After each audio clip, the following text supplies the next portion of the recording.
Alors d'abord, la dimension culturelle dans la diplomatie française, c'est pas une nouveauté, hein.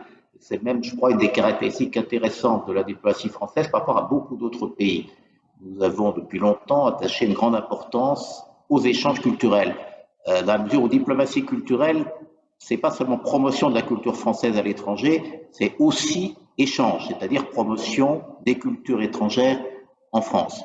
Alors, évidemment, tout ça s'adapte en fonction des évolutions et on essaye de cibler de plus en plus les nouvelles formes culturelles, la jeunesse, le digital, tous ces éléments que vous avez cités. Et c'est particulièrement le cas sur l'Afrique. Et en tout cas sur le Nigeria, puisque le Nigeria est clairement un des grands pays de grande puissance. Je ne sais pas si le terme puissance s'applique à la culture, mais un des grands pays en matière culturelle, non seulement à l'échelle de l'Afrique, mais à l'échelle du monde. Maintenant, les artistes nigérians sont connus dans le monde entier et ils sont particulièrement bien représentés sur toutes ces nouvelles technologies. Et donc, c'est pour ça que nous avons réorienté effectivement notre action culturelle ici dans ces directions. C'est d'ailleurs tout à fait conforme aussi aux orientations, aux souhaits du président de la République.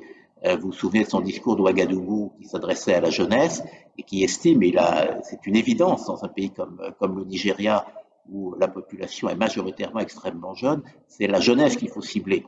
Nous avons traditionnellement des amis dans les générations plus âgées et il est vraiment important que nous maintenions ces liens culturels, cette envie de culture française également dans les générations plus jeunes et particulièrement en Afrique, y compris en Afrique anglophone où nous ne bénéficions pas évidemment de la même histoire. Alors est-ce que c'est un bénéfice ou est-ce que c'est une bonne chose de ne pas avoir cet héritage historique un petit peu ambigu et parfois compliqué, mais en tout cas pour le Nigeria, en tout cas, c'est vraiment un enjeu majeur de développer les relations avec cette jeunesse africaine. Dans cet esprit, la saison Africa 2020 de Ngone Fall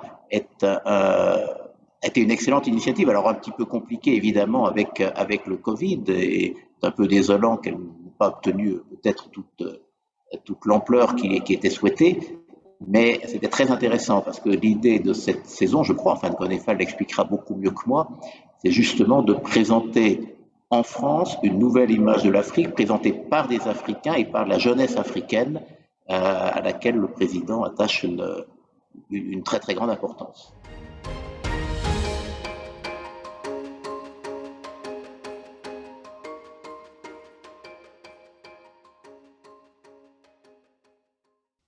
Alors, une demande de culture française, oui, je crois. Il y a une demande de français déjà aussi, ne serait-ce que parce que les Nigérians sont bien conscients qu'ils sont environnés par des pays francophones, mais ça va au-delà et il y a un vrai intérêt pour la culture française, c'est clair. Simplement, il faut que nous adaptions, que nous présentions une culture qui réponde aux attentes de ces pays. Nous avons lancé pas mal d'initiatives. Bon, il y a d'abord, vous avez entendu parler, nous avons depuis un an, 2 ans maintenant, une superbe alliance française à Lagos, grâce à un mécène nigérian. Et l'Alliance française de Lagos est maintenant le lieu de référence en matière culturelle dans ce qui est quand même la principale ville, pas seulement du Nigeria, la principale ou l'une des plus grandes villes africaines et un lieu effectivement de culture extrêmement intense. Alors vous avez mentionné Nollywood, vous avez mentionné l'industrie culturelle, musicale. On l'a vu récemment avec les Grammy Awards comme Wizkid, Burna Boy et d'autres. Je pense aussi à Asha pour notre chanteuse franco-nigériane. Nous avons vu comment toutes ces vedettes sont particulièrement connues dans le monde entier et également en France et on essaye de développer des liens avec eux. Sur le cinéma, nous avons notamment lancé des programmes pour aider à l'écriture, à la formation pour l'écriture de scénarios avec une start-up qui s'appelle La Fac, qui est un programme qui a été lancé récemment et dont nous attendons beaucoup. Nous essayons aussi de développer les liens dans tous ces domaines en matière cinématographique.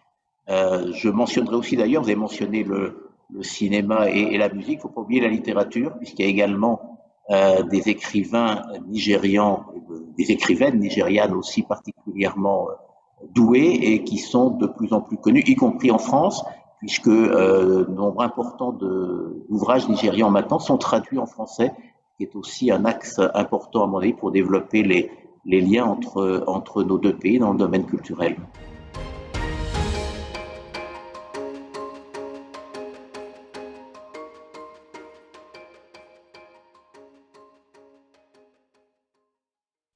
que le Nigeria a des choses à nous apprendre, certainement. On a toujours des choses toujours à gagner dans les échanges, et notamment avec un pays comme le Nigeria, qui est d'un dynamisme absolument extraordinaire et sans doute un peu trop méconnu en France.